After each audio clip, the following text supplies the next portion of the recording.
بسم اللہ الرحمن الرحیم. سامعین السلام علیکم ورحمۃ اللہ وبرکاتہ. یہ سی ڈی آپ کی خدمت میں شعبہ دارالاشاعت کراچی کی جانب سے پیش کی جا رہی ہے. ملنے کا پتہ دارالاشاعت اردو بازار کراچی پاکستان. ای میل ishaat@digicom.net.pk.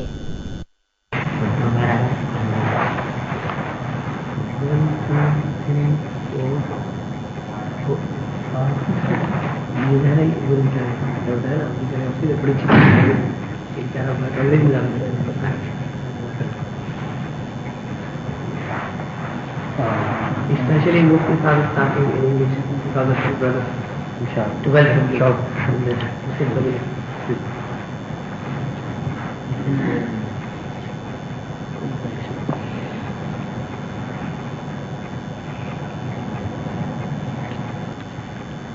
الحمد لله نحمده ونستعينه ونستغفره ونؤمن به ونتوكل عليه ونعوذ بالله من شرور أنفسنا ومن سيئات أعمالنا.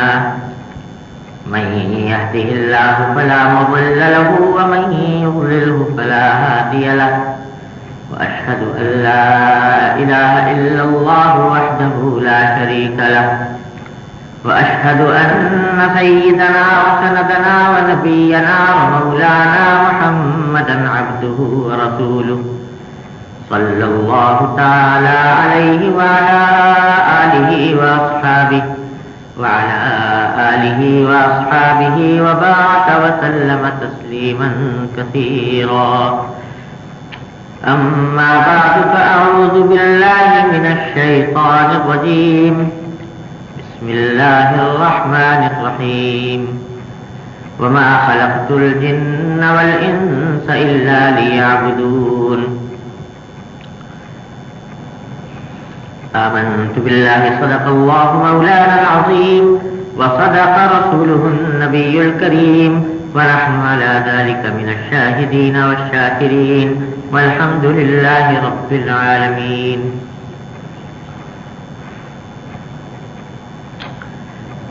My brothers and sisters,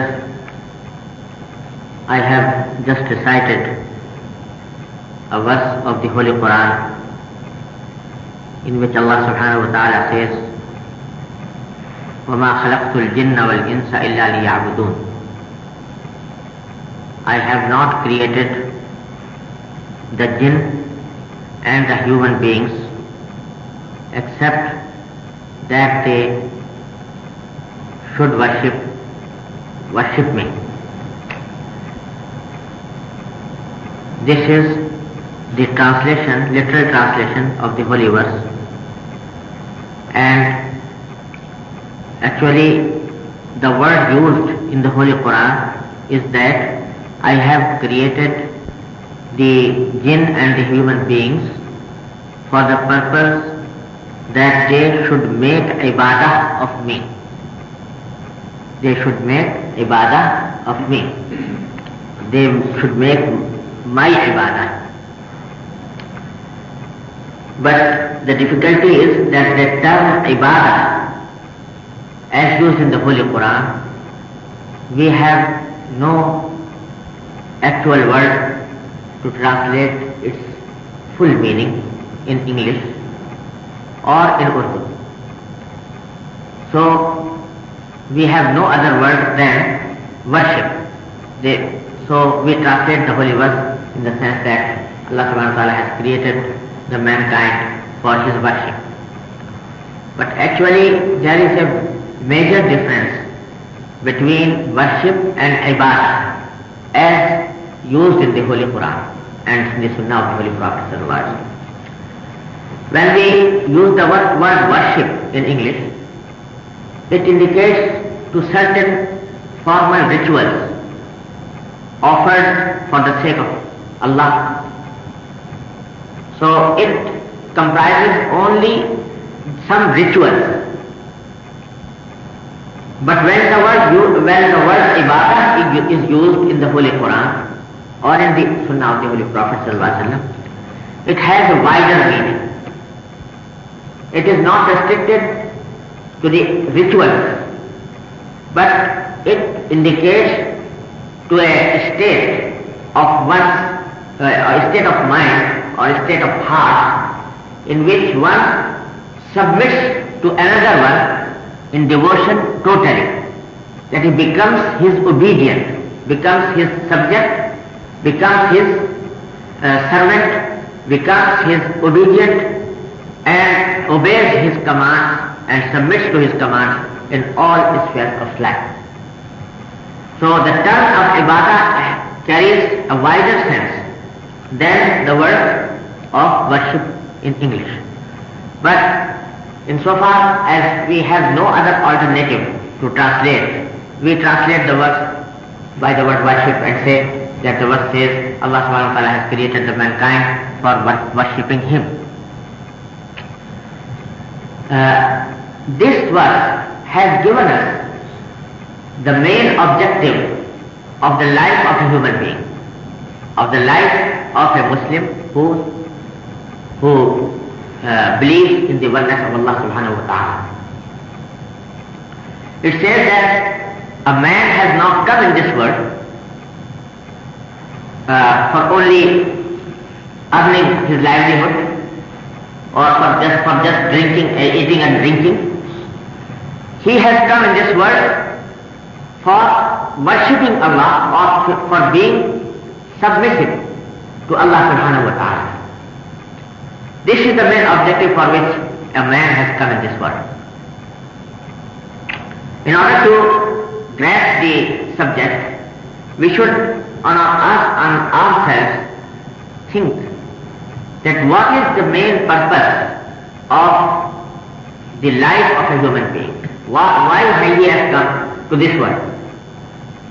If the main purpose of his life is only to earn his livelihood, to eat, to drink, to sleep, to have a better standard of life, then what is the difference between him and other animals? The other animals like dogs, cats, horses, every animal has the same objective. He has no objective before of his life except to eat and drink and sleep and nothing else. Allah subhanahu wa ta'ala has given them food, has given them wearings, and some animals are such that their skins are so attractive that a man is proud of wearing the skin of those animals. So some of the animals have food better than we have. Some animals have better clothes, wearing than we have.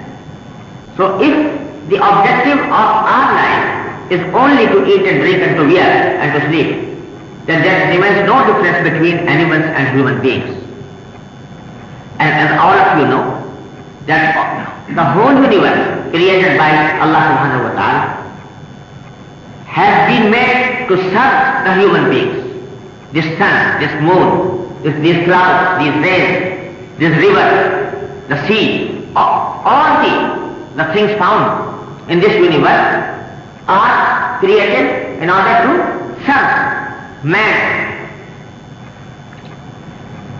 This sun rises and sends its rays in order to give us light in the daytime. Not only this, when we eat a piece of bread, we eat it only in a moment, but we seldom think that this piece of bread has come to us through a long process under which various forces of this universe have been working for bringing this piece of bread to our mouth. This piece of bread, if it is made of wheat, then you can imagine that how a seed was sown in the earth, how it raised in a shape of a plant, and then the sun used his rays in order to nourish it,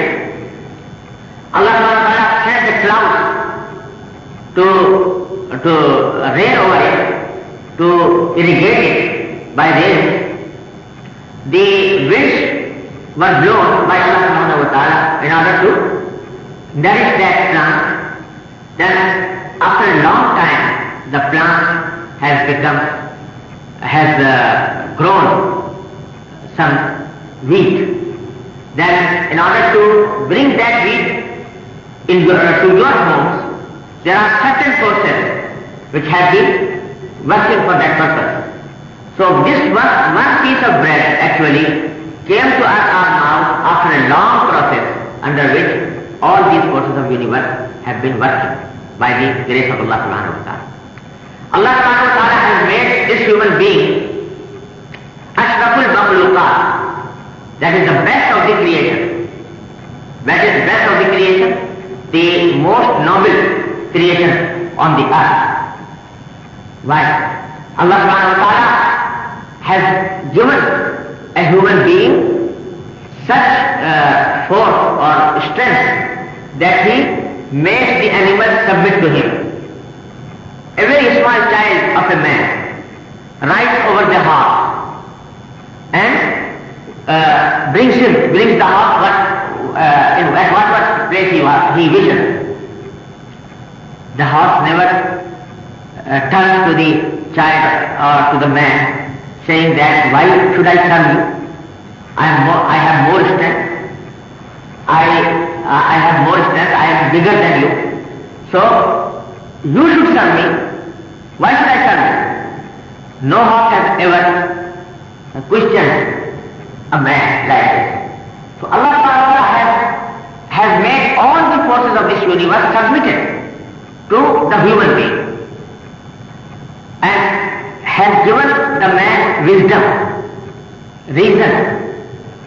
By the virtue of that wisdom and reason, he has been able to capture all these forces and to make all these forces into his service.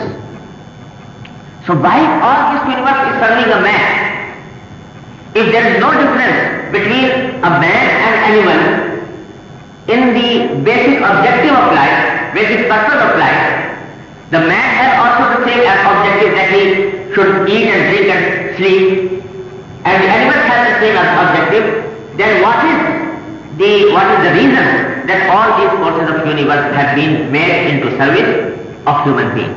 There is no other purpose that all the universe has been made to serve man, and man has been made to serve Allah subhanahu wa ta'ala, to worship Allah subhanahu wa ta'ala, to be submitted to Allah subhanahu wa ta'ala.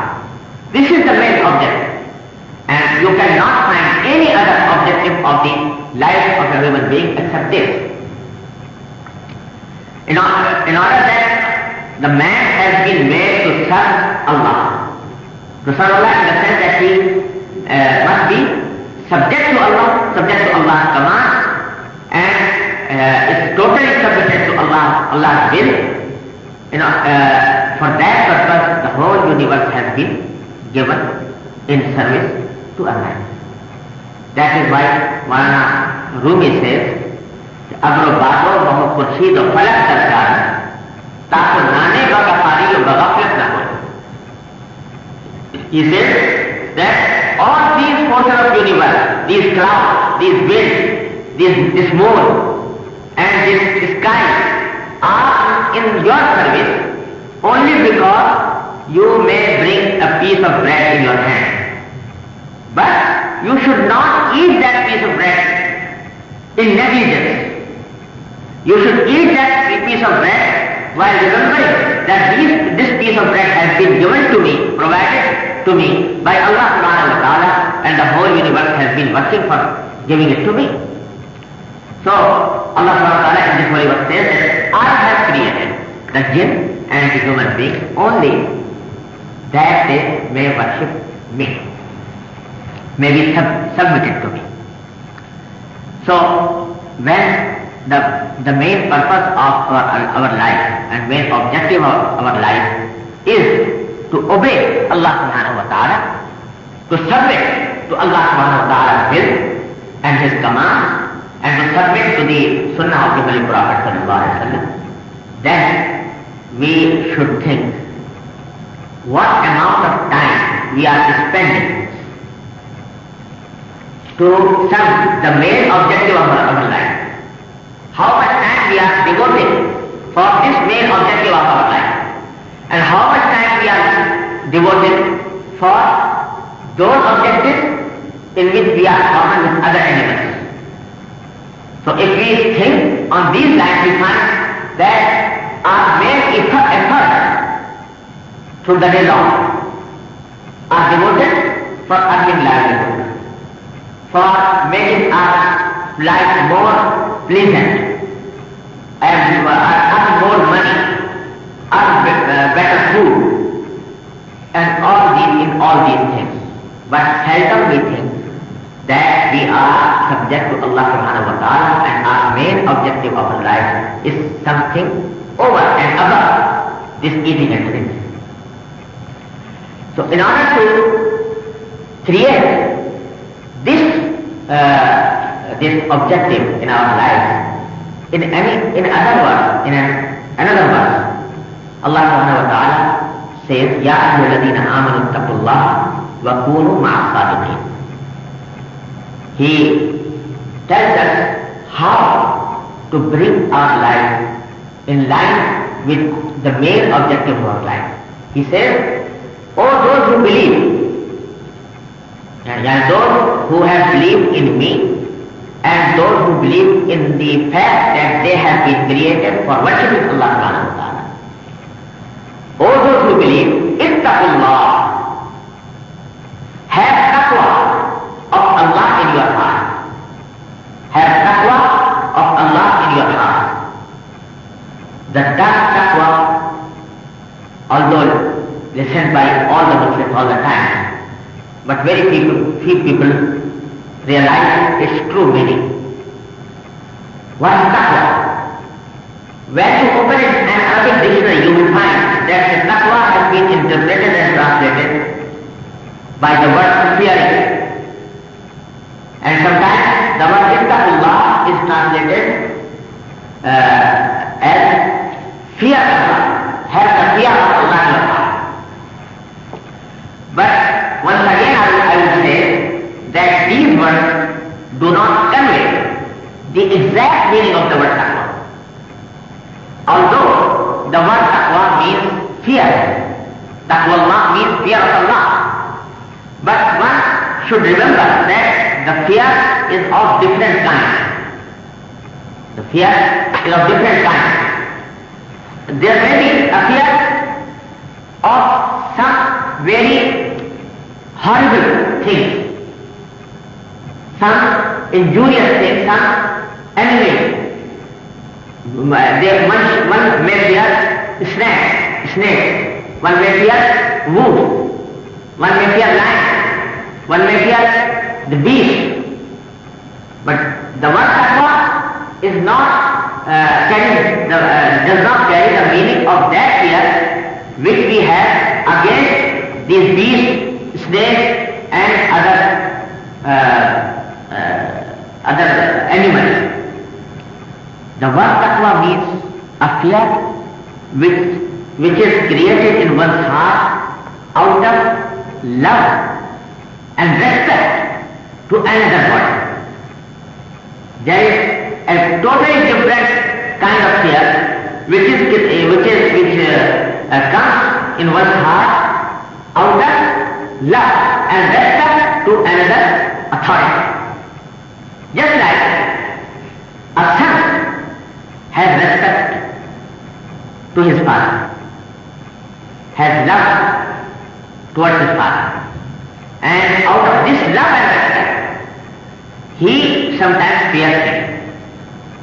Not because he fears that he will punish him, he will beat him, but on account of the respect he has towards the father.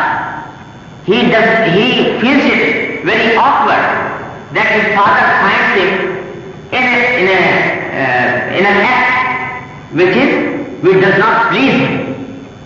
So even if the father does not punish him, does not beat him, even then the son fears that my father should not be aware of this bad act. This is the fear which is meant by the word taqwa. So Allah subhanahu wa ta'ala says that have taqwa of Allah in your heart. So firstly, there should be love with Allah. Secondly, there should be respect to Allah. Thirdly, there should be total submission to Allah. And if one has love and respect for Allah, it logically follows from that respect and love that he fears Him.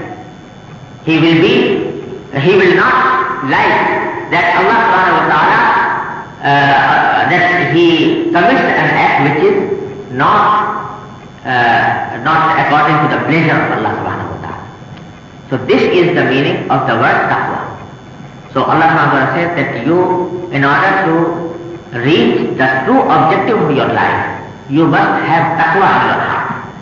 Unless you have taqwa, unless you have love with Allah, unless you have respect for Allah, you cannot truly worship Allah subhanahu wa ta'ala.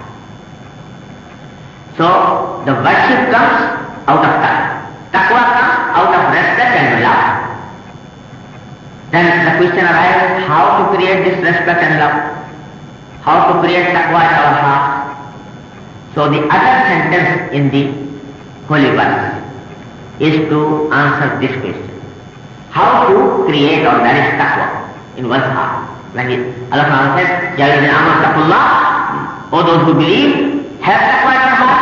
How to have taqwa? How to acquire taqwa? The other sentence is answer to this question. That is, وَكُونُوا مَعَ الصَّادِقِينَ. That the way of acquiring taqwa is that one should seek company of those righteous, the righteous people. The easiest way to acquire taqwa is to have company of the righteous people. It means that the people who have already taqwa in their heart, if you seek their company, if you remain in their company, you spend your days and nights in their company, then the taqwa will automatically be transferred to your heart. The respect for Allah, the love for Allah will automatically be transferred to your heart. So the correct way of following the Islamic injunctions has always been that the Muslims have been directed, have been instructed to follow a person who is perfect in taqwa. That is why whenever Allah subhanahu wa ta'ala sent down a book, a divine book like the Holy Quran, He always raised with the book, raised a messenger, a prophet. Otherwise there was no need of a prophet. Allah subhanahu wa ta'ala could have sent down a book without a prophet. But Allah subhanahu wa ta'ala always sent down a book with a prophet and ordered the Muslims to obey and follow that prophet. That prophet comes, that is one of the righteous, and the Muslims have been ordered to have the company of that prophet, to see his manners, to see his life, to learn practical ways of life from his life, from his example. So the life of the prophet, to have the company of the prophet, this was the easiest way to reach the Islamic way of life. So all the Sahaba were ordered to have the company of the Holy Prophet sallallahu alaihi wasallam. You mean what Sahabi means? Sahabi? Right. Sahabi actually, Sahabi is a person who has seen the Holy Prophet sallallahu alaihi wasallam in the state of Islam. But the literal meaning of Sahabi is the person who has the company of the Holy Prophet, who has been in the company of the Holy Prophet. So Sahabi, actually the word is extracted from the word Sohbah, that means company. So Sahabi becomes suhbah of the Holy Prophet sallallahu alaihi wasallam. And a very interesting point has been mentioned by Hazrat Shah Muhammad Ismail Shaheed rahmatullahi alayh. He says that you will find in this word, when we refer to a learned person, to an alim, we sometimes refer to him with certain alqab. I don't know what you call it, alqab. Titles. Like Allama, Alim, Mufti, Hafiz, Qari, Muhaddis, Mufassir, Imam Abu Hanifa, Imam Shafi'i, Allama Jalaluddin Suyuti, Allama Ibn Hajar, Mufti Fulan, Allama Fulan. So we always refer to him with these titles. But have you ever heard of a Sahabi who has been referred to with these titles? Nobody has ever said Imam Abu Bakr radiyallahu anhu. Nobody has ever said Allama Umar ibn Khattab. Nobody has ever said Mufti Usman Ghani radiyallahu ta'ala. So all these Sahaba are never referred to by these titles which have been devoted to the ulama of the later ages. Why? Muhammad Ismail Shaheed rahimahullah says that the basic reason for this is that when we said about a person that he is Sahabi, when we said radiyallahu anhu, and radiyallahu anhu means that the person referred to is a Sahabi. So when we said that the person is Sahabi, then it means that we have attributed all the attributes to him. Because once a person is Sahabi, he is Alim, he is Mujahid, he is Mufassir, he is Muhaddis, he is Allama. So he needs not reference to these titles, these artificial titles. He says that if a woman has a beautiful face, she needs no makeup. So he says, that the Sahabi has his own qualities. And when we say that this person is Sahabi, then he needs no title at all. We are attributing all the good attributes to him. So this status of a Sahabi came from where came this status of a Sahabi? From the Suhbah of the Holy Prophet sallallahu alaihi wasallam. So the Sahaba have acquired this status out of the company of the Holy Prophet sallallahu alaihi wasallam. Then come to the next generation. The next generation is called Tabi'in.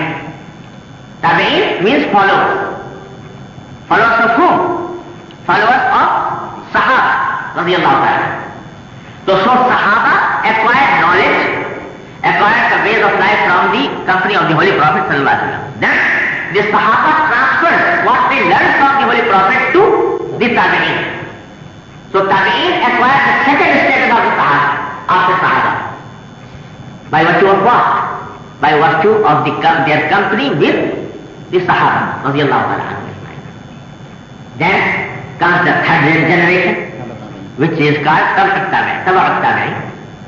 So it means Tabi'ut Tabi'in, followers of the followers. That means followers of the Sahaba. So they become Tabi'ut Tabi'in out of the company of the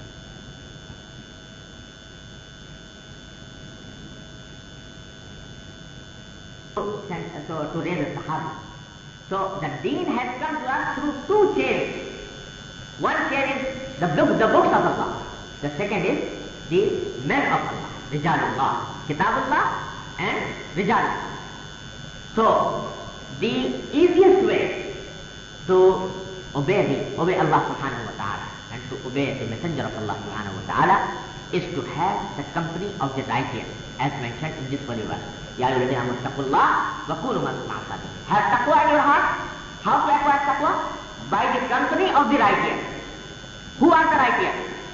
As-sadiqin. Who are the righteous? It is mentioned in the surah of Al-Baqarah. ليس البر أن تولوا وجوهكم قبل المشرق والمغرب ولكن البر من آمن بالله واليوم الآخر والكتاب والنبيين وآتى المال على حبه ذوي القربى واليتامى والمساكين وابن السبيل والسائلين وفي الرقاب وأقاموا الصلاة وآتوا الزكاة والموفون بعهدهم إذا عاهدوا والصابرين في البأساء والضراء وحين البأس أولئك الذين صدقوا وأولئك هم المتقون. A number of virtuous acts have been listed in this ayah. What is the best? What is the virtuous deed? Al-Imanu Billah, believing in Allah, believing in the hereafter, believing in the prophets of Allah, and to give one's wealth in charity, and to be steadfast in prayer, to give zakah, to be wal-mufuna bi'ahdihim idha ahadu, to fulfill one's contracts and agreements, and was-sabirina fil ba'sa'i wad-dharra, and to be patient in all circumstances. After listing these virtuous deeds, Allah subhanahu wa ta'ala says, Ulaika alladhina sadaqu. They are the persons who are the righteous. Wa ulaika humul muttaqun. And they are the persons who have taqwa. So, the sidq, the word sidq, and which sometimes is translated by the word truth, is not the truth of tongue only. It comprises all these acts. Ulaika alladhina sadaqu, ulaika humul muttaqun. So, the easiest way to acquire taqwa is to have the company of the righteous, of the company of those persons who have these qualities which have been mentioned in the Surah Al-Baqarah. It is evident that when a person has the company of such righteous people, he gradually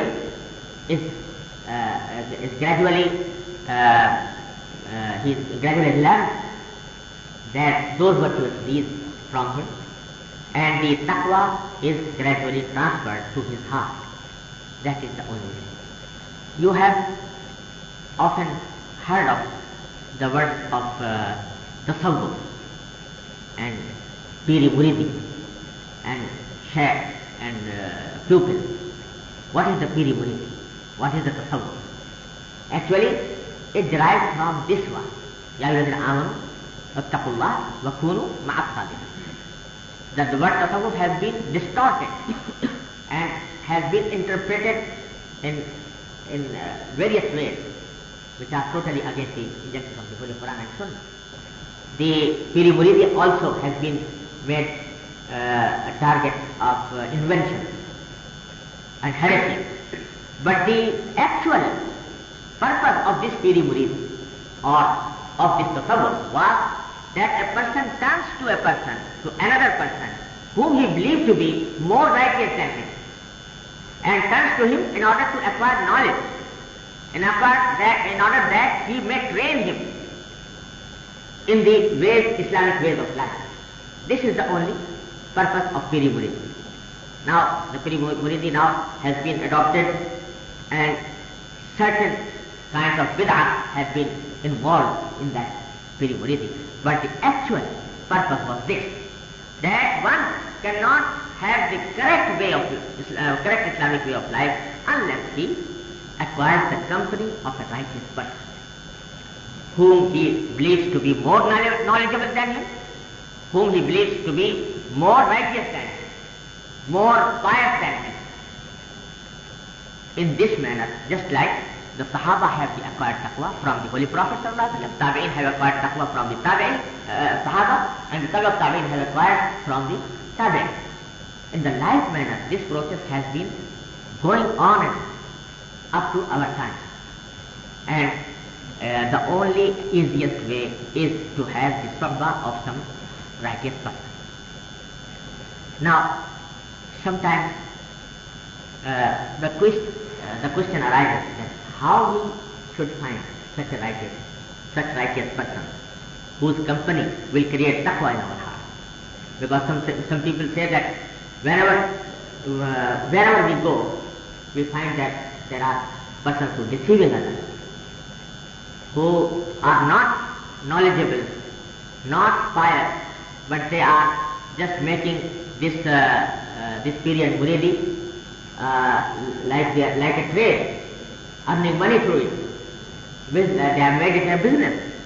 So how we find a righteous person to what we should turn for our training? Firstly, you have heard the name of Imam Fakhruddin Razi, rahimahullah, a great philosopher and great scientist of the 6th century of Hijrah, Imam Fakhruddin Razi, rahimahullah. He has written in his Tafsir, At-Tafsir al-Kabir, under this ayah, under this verse of the Holy Quran, that when Holy Quran says, "O those who believe, have taqwa of Allah in your heart and acquire the company of the righteous," it gives us a good news that the righteous will remain up to the time of Qiyamah. The world shall not be empty of these righteous up to the time of Qiyamah. Because when Allah says, have the company of the righteous, this is not a command for the days of Sahaba only. The Quran is a guidance for all times to come, up to the Yawm al-Qiyamah. So when the Holy Quran says, have the company of the righteous, it means that the righteous will remain alive, will remain up to the Yawm al-Qiyamah. Because if there were no righteous, then to act on this holy work will be impossible. And it cannot be imagined that Allah subhanahu wa ta'ala orders us to a thing which we cannot act upon. So the holy work at the same time gives us the good news that the righteous persons will remain up to the Yawm al-Qiyamah. But the question is how to find them. How to find them out. My father, Hazrat Mufti Muhammad Shafiq, rahimahullah ta'ala, the author of the Ma'arij al-Quran, used to say that the first error in this respect is that when we try to find out a righteous person whose company will benefit us and whose company gives us taqwa, then we measure that righteous person to the level of Junaid al-Baghdadi and to the person of our history who have passed, like Junaid al-Baghdadi, Shaykh Abdul Qadir Jilani and other righteous persons of our history. We believe that our guide should be as pious as Shaykh Abdul Qadir Jilani was, as pious as Junaid al-Baghdadi was. But it is not true. It is not the right way, because you should seek such a righteous person who can guide you. He may not be at the level of Shaykh Abdul Qadir Jilani. He may not be at the level of Junaid al-Baghdadi, but he can be sufficient to guide you, to give you guidance, to give you taqwa. So you should not measure the righteous person of your age with the scale of Shaykh Abdul Qadir Jilani and Junaid al-Baghdadi. This is the first thing. The second thing is that you know that there are many persons receiving in certain fields of life, especially in our country.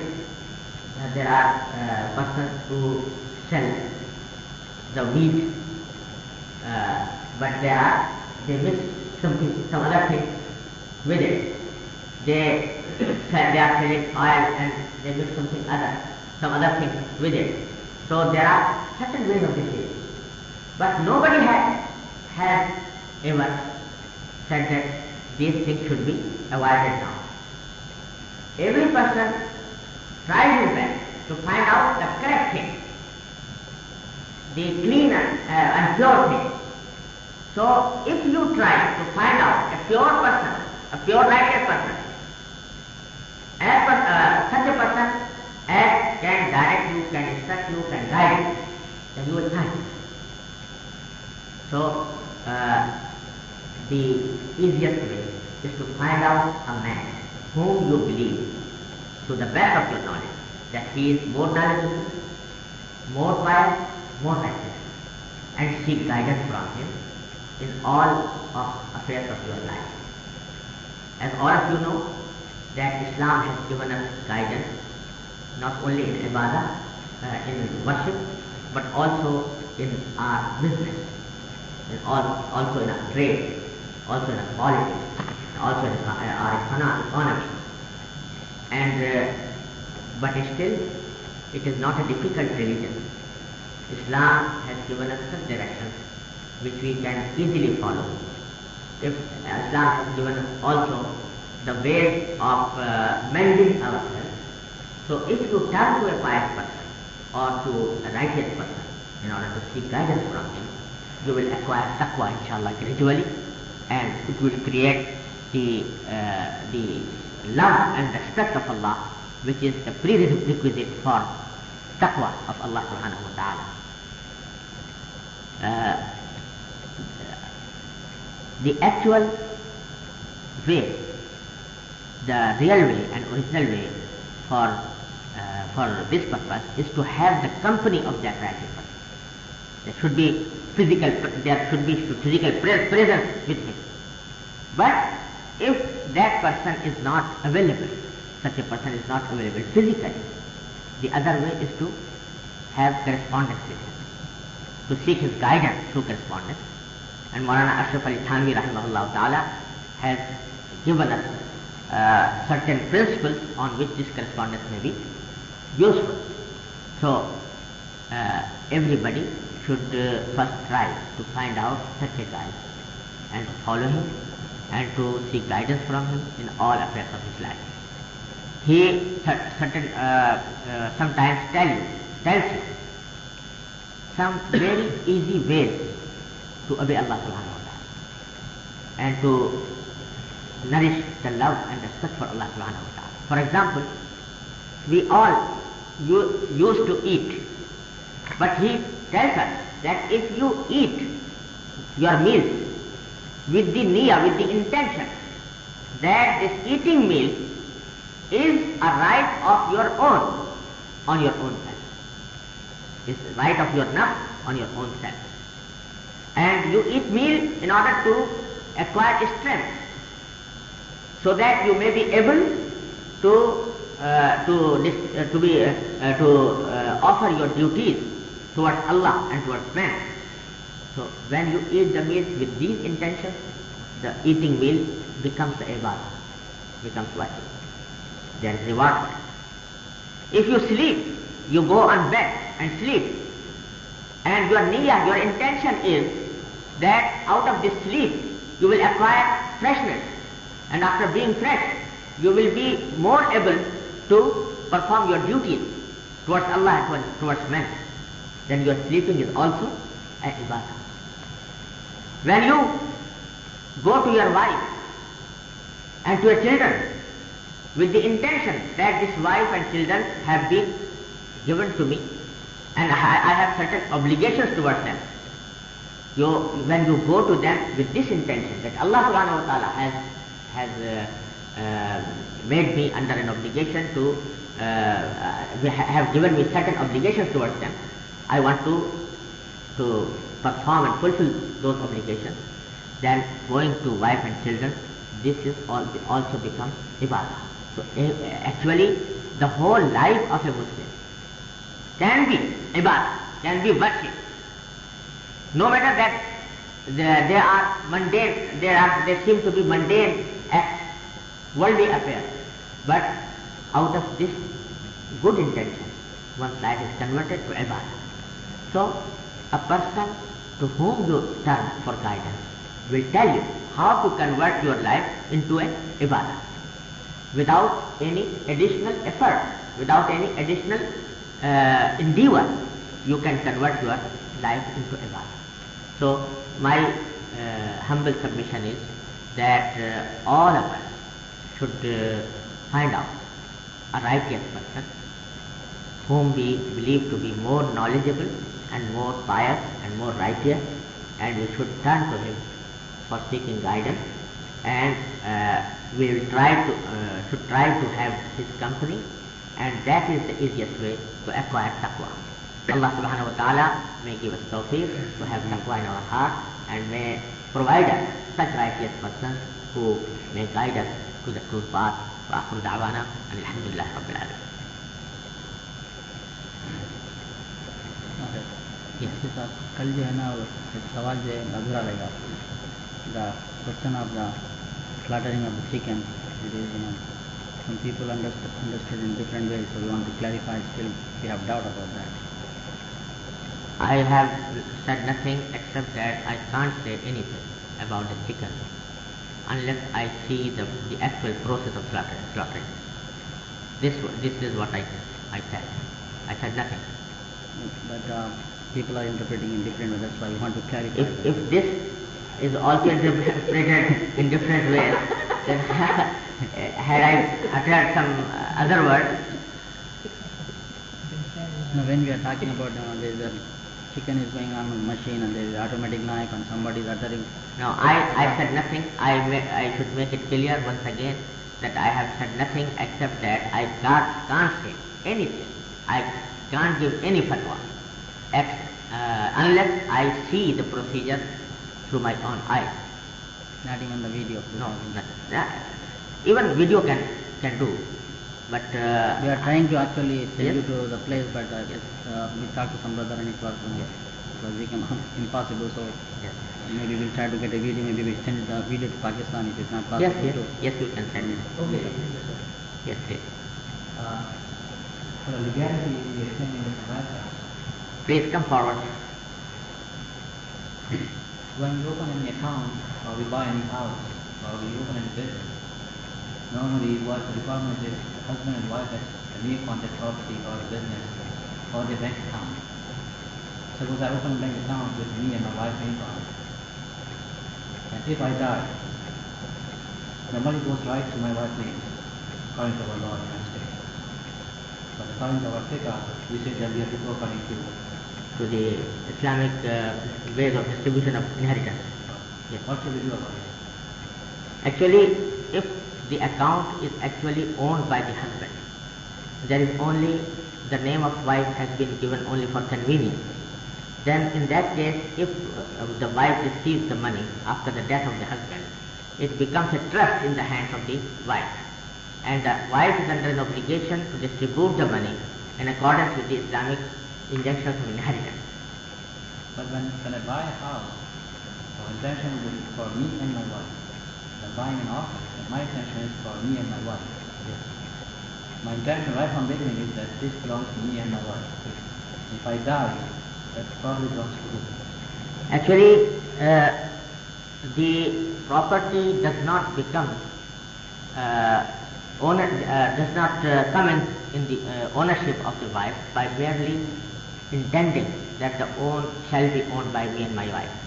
Unless I divide it and hand it over to my wife, it will not become the property of the wife. So even if I intended right at the beginning that the wife shall be mine and my wife, it will be regarded the property of me only. And if I want that half of the house will be owned by my wife, then in that case I should divide the house and say that this part is of my wife, or I write down a transfer deed to my wife that this house is owned by me, was owned by me, but half of the house has been given to my wife. I had given half of the house to my wife. If he did so in his lifetime and handed it over to the wife, then in that case it will remain the property of the wife only and shall not be distributed among the heirs. Otherwise it will be distributed according to the proportionate share of the heirs. Even though one will announce to every relative that I am giving my property to my wife. I have given my half property to my wife. But it is a necessary condition according to Sharia that after saying that I have given, he must transfer the possession to the wife, because a gift cannot be effected unless the person acquires the possession. Without possession, the gift is not complete. So the possession should also be transferred to the wife. If the possession has been given to the wife, then the wife is the owner, and the other heirs shall no right against her in that property. The other way of doing is by writing a will also. Here they write the will. Actually, the will cannot be in favor of the wife, because wife is among the heirs, and no will can be effected in favor of the heirs. In the same context, if suppose I'm buying an insurance policy. Buying? An insurance. Yes. Life insurance. Yes. And on life insurance, we have to announce that who will be the financial beneficiary of the insurance. And I'm writing my wife's name and my children's name on it. After I die, if money comes to their name, still it will be property of their or property of my family. Actually, the life insurance, the current life insurance, as it is practiced in several countries, it is based on the riba and tima. So the proceeds of the insurance are not allowed to be used for anybody. But the legal position is that the person nominated by the policy holder is only a nominee, and the nominee is regarded as a trust, and if he receives the money, he is obliged to distribute it among the heirs. So if one has bought a life policy, then only the premium he has paid is allowed to receive from the company. So that amount shall be distributed among all the heirs, irrespective of the fact that the nominee is the wife only. Same thing as the doctors here. You know that this country, everybody wants to hear. Just to protect ourselves as doctors, we buy all this insurance, not because we want to get a money from it, but our disability, our malpractice, our life, and our pregnancy, and our office protection. It's not because we want to have that, but because we want to protect ourselves against what we don't consider it. Actually, insurance can be allowed subject to certain conditions. There are some Islamic ways to establish an insurance company and to issue insurance for certain things. But unfortunately, the companies working in our days are working totally under the riba and tima. So all these forms of insurance are not allowed in Sharia up to now. But the Muslims, as I have said earlier, that the Muslims can establish their own institutions, just as they are establishing banking institutions, and a large number of Islamic banks have been established throughout the world. Some insurance companies have also been established in certain other countries. But the overwhelming majority of the insurance companies are working on the basis of riba and qimar, so they are not allowed. Is home insurance allowed or workmen's compensation? But the only exception is that where insurance is a legal necessity. So that's one question. Yes. Then in that case the insurance is allowed under the law of necessity. For example, you can't bring your car on your road unless you have an insurance. So that kind of insurance is allowed. Otherwise, for example, in the car, so far as I know, only the third party insurance is legally necessary. But the comprehensive insurance is not necessary. So the only third party insurance will be allowed. I don't know whether home insurance is necessary legally or not. Not. So it is not allowed. Unless it's financial. Yes. So it is not allowed. Can salah be done in front of a glass door or window in which one can see another one side clearly? Yes, this is allowed. There is no bar against it. कोई औरत बहुत नमाजी परहेजगार है मगर दूसरी औरत का दिल दुखाती हो या परेशान करती हो तो उस औरत के बारे में क्या हुक्म है? ये मैं कल भी कह चुका हूँ, कई मरतबा कह चुका हूँ कि इस्लाम सिर्फ नमाज रोज़े का नाम नहीं है. किसी मुसलमान का दिल दुखाना या किसी को तकलीफ, मुसलमान क्या किसी काफिर को भी दिल बिला वजह दुखाना या किसी का परेशान करना, یہ سخت حرام ہے، گناہ کبیرہ ہے، اتنا ہی بڑا گناہ ہے جتنا شراب پینا، جتنا خنزیر کھانا، بلکہ اس سے بھی زیادہ، اس لیے کہ شراب اور خنزیر کا میں عرض کر چکا ہوں کہ توبہ کر لے آدمی تو معاف ہو جاتا ہے، کسی آدمی کا دل دکھائے تو صرف توبہ کرنے سے معاف نہیں ہوتا جب تک کہ وہ شخص معاف نہ جائے، اس لیے بڑی سخت وعید ہے۔ ایک حدیث میں ہے کہ رسول اللہ صلی اللہ علیہ وسلم سے پوچھا گیا کہ ایک خاتون ہے جو وہ نمازیں بہت پڑھتی ہیں، نفلیں بہت پڑھتی ہیں، لیکن ساتھ غیبت بھی کرتی ہیں اور دوسروں کا دل بھی دکھاتی ہیں، اور ایک خاتون ہے جو نفلیں زیادہ نہیں پڑھتی، صرف فرائض پر اکتفا کرتی ہیں مگر کسی کی غیبت نہیں کرتی، کون سی بہتر ہے؟ تو حضرت صلی اللہ علیہ وسلم نے فرمایا کہ وہ عورت بہتر ہے جو فرائض پر اکتفا کرتی ہے، چاہے نفلیں نہیں پڑھتی لیکن دوسروں کا دل بھی نہیں دکھاتی۔ بھائی بہن سے اور ماں بیٹے سے گلے عید وغیرہ پر ملے تو جائز ہے یا نہیں؟ یہ اچھا نہیں ہے، بھائی اگرچہ محرم ہے لیکن محرم ہونے کا کے معنی یہ نہیں ہے کہ گلے ملے جائیں، لہذا یہ مناسب نہیں ہے کہ ایسا کیا جائے، اور عید کے اوپر جو گلے ملنا ہے وہ کوئی سنت نہیں ہے کہ بعض لوگ سمجھتے ہیں کہ عید کا لازمی حصہ ہے کہ گلے ملے جائیں، تو یہ سنت نہیں ہے، اس کو سنت سمجھنا بھی بدعت ہے۔ یہ لکھا ہے کہ کیا ہم اپنے بچوں کو ڈزنی ورلڈ لے کر جا سکتے ہیں؟ تو اس کا جواب یہ ہے کہ اللہ تبارک و تعالیٰ نے ہمارے لیے بہت سی تفریحات کو جائز قرار دیا ہے، بہت سی کو ناجائز قرار دیا ہے، تو بذات خود تفریح بذات خود کوئی حرام نہیں ہے، لیکن یہ دیکھنا چاہیے کہ اس تفریح کے اندر کوئی حرام چیز یا گناہ کی چیز تو شامل نہیں ہوگی، تو اگر گناہ کی یا حرام چیز شامل ہو تو اس سے پرہیز کیا جائے، اور جو گناہ اور حرام کی چیز نہ ہو تو اس تفریح کو اختیار کرنے میں خود بھی کچھ حرج نہیں اور بچوں کو بھی کرانے میں کوئی حرج نہیں۔ البتہ یہ ہے کہ اس بات کا پہلے سے اندازہ کر لینا کہ کس جگہ جا کر حرام میں مبتلا ہو جائیں گے اور کس جگہ جا کر گناہ میں مبتلا ہوں گے، اس کا اندازہ کر لینا، پہلے سے پتہ لگا لینا مناسب ہے، کیونکہ بعض اوقات آدمی غیر شعوری طور پر بھی گناہ کے اندر مبتلا ہو جاتا ہے، تو مطلق طور سے نہیں کہا جا سکتا کہ وہاں پر جانا یا لے جانا حرام ہے، لیکن اصل بات یہ ہے کہ ان چیزوں کو معلوم کیا جائے کہ جو چیزیں حرام اور ناجائز ہیں ان سے پرہیز کرنے کی پوری کوشش کی جائے۔ مسواک جو ہے سنت ہے نا؟ جی مسواک کرنا سنت ہے، اور یہ مسواک جو عورتوں میں کیوں نہیں کیا؟ عورتوں میں جی عورتوں میں بھی ہے، عورتوں کرتے ہیں۔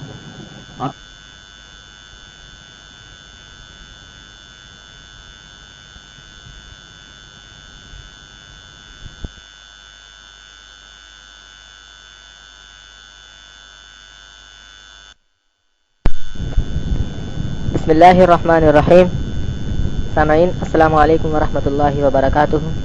یہ کیسٹ آپ کی خدمت میں علمی کیسٹ گھر کی جانب سے پیش کی جا رہی ہے۔ ملنے کا پتہ الفرقان مارکیٹ، مسجد صالح، جہانگیر پارک، دکان نمبر 4B، بریڈی اسٹریٹ، صدر، کراچی۔ Phone number 72370887۔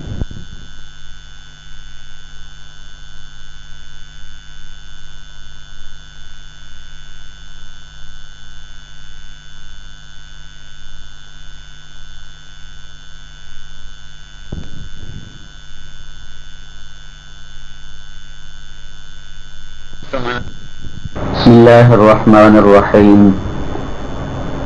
فحسبتم أنما خلقناكم عبثا وأنكم إلينا لا ترجعون فتعالى الله الملك الحق لا إله إلا هو رب العرش الكريم. وقال النبي صلى الله تبارك وتعالى عليه وسلم: ما الدنيا في الآخرة إلا مثل ما يجعل أحدكم إصبعه في اليم فلينظر بما يرجع، أو كما قال صلى الله تعالى عليه وسلم.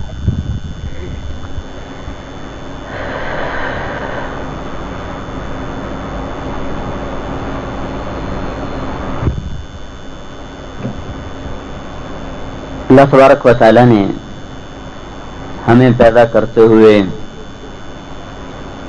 نہ ہم سے کوئی مشورہ لیا، نہ ہم سے پوچھا، نہ ہمیں بتایا۔ هو الذی خلقکم، بنا دیا، پھر کسی کو مرد بنایا، کسی کو عورت بنایا. کَإِنَّا خَلَقْنَاكُم مِّن ذَكَرٍ وَأُنثَىٰ. اب ہم ادھر مرد بیٹھے ہیں، ادھر خواتین ہیں. ہم میں سے نہ کسی نے چاہا، نہ درخواست پیش کی کہ مجھے مرد بنایا جائے، مجھے عورت بنایا جائے. وَجَعَلْنَاكُمْ شُعُوبًا وَقَبَائِلَ. پھر آگے خاندان بھی مختلف کر دیے. کسی نے کوئی درخواست نہیں دی تھی کہ مجھے اس خاندان میں پیدا کیا جائے. تو ہم دیکھتے ہیں کہ ہم اپنے بننے میں محتاج محض ہیں. اپنے قد میں، رنگت میں، جسمانی ساخت میں، پھر جنس میں، مرد اور عورت ہونے میں، پھر خاندان میں. اس میں جب ہم نے آنکھ کھولی تو ہمیں پتہ چلا کہ بھئی میں لڑکا ہوں، میں لڑکی ہوں، میرا یہ خاندان ہے، میری یہ شکل ہے. پھر جب تھوڑا سا شعور بیدار ہوا تو دائیں بائیں ایک کائنات نظر آئی. ایک جان وہ تھا جس میں 9 مہینے گزارے، اس کو تو پتہ ہی نہیں تھا. پھر جب اس جہان میں آیا تو بڑا خوبصورت نظر آیا.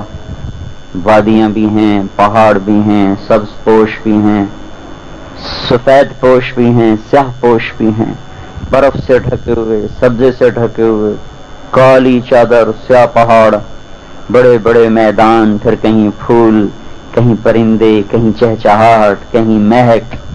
یہ سارا ایک نظام جب دیکھا تو دل لگنے لگا، رہنے کو جی چاہنے لگا.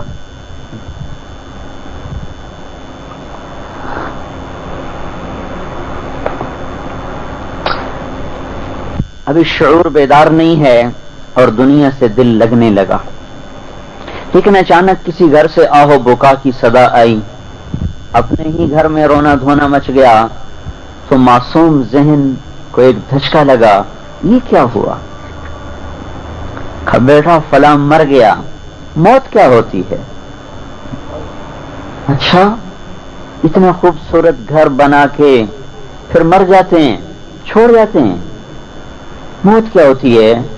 تو ایک تازیانہ قدرت نے لگایا کہ یہاں رہنا نہیں ہے، یہ دھوکے کا گھر ہے، یہ کوچ کا مقام ہے، یہ گزرگاہ ہے، اسٹیشن ہے جہاں چند گھڑی کو انسان سستاتا تو ہے پر رہتا نہیں.